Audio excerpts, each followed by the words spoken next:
Hello મિત્રો મિત્રો કથા પણ આપણી વ્યથા પણ આપણી. મિત્રો, મારા ભાણિયા આદર્શભાઈએ મને એક દિવસ સવાલ પૂછ્યો કે નાની, તમારો ફેવરિટ ડે કયો?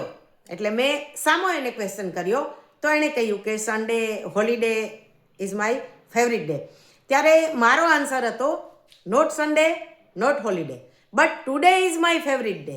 એટલે કદાચ એને નવાઈ લાગી, પણ એ વાત ઉપરથી મને આજે તમારી સાથે વાત શેર કરવાની ઈચ્છા થઈ કે આજનો દિવસ છે ને એ મારો ફેવરિટ દિવસ છે. શું કામ? તો કે આજનો દિવસ મારા પોતાના હાથમાં છે. ગઈકાલ મારા હાથમાંથી પસાર થઈ ગયો છે, આવતીકાલ મારા હાથમાં નથી. કદાચ રાત્રે સૂયા પછી નીંદરમાં કંઈ થઈ શકે છે, થાય એવી આપણી કોઈ અપેક્ષા નથી, પણ કંઈ પણ થઈ શકે છે. તો આજના દિવસમાં હું શું કરી શકું? જીવન દરેક પળે બદલાતું રહે છે.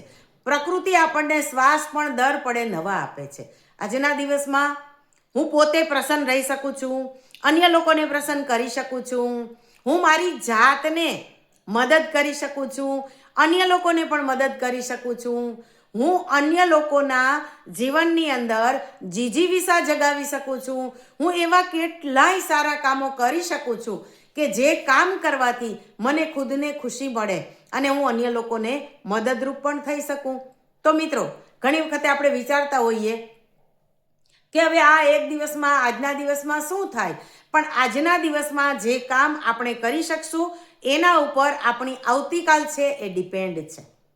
આપણી આવતીકાલ છે એ જ્યારે ટુડે બનીને વર્તમાન કાળમાં આવશે ત્યારે આપણે ભૂતકાળની મીઠી યાદો વાગોળી શકશું કે હા, ભૂતકાળમાં મેં આવું કામ પણ કરેલું, ભૂતકાળમાં મેં આવું કામ પણ કરેલું. તો ચાલો ને જાગ્યા ત્યારથી સવાર કરીએ. કલ કરે સો આજ કરે, આજ કરે સો અબ. આવું પણ કરી શકાય.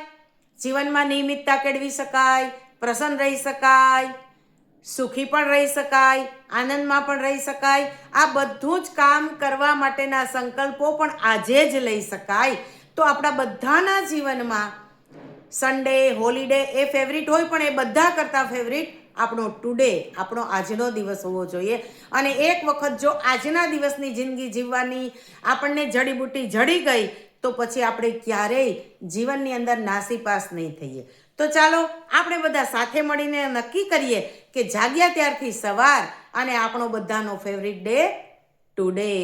અને આ ટુડે છે એમાં આપણી કથાને જાણીએ, આપણી વ્યથાને જાણીએ અને એનું સોલ્યુશન આપણે જ નીકાળીએ અને સુખી અને પ્રસન્ન રહેવાનો પ્રયત્ન કરીએ.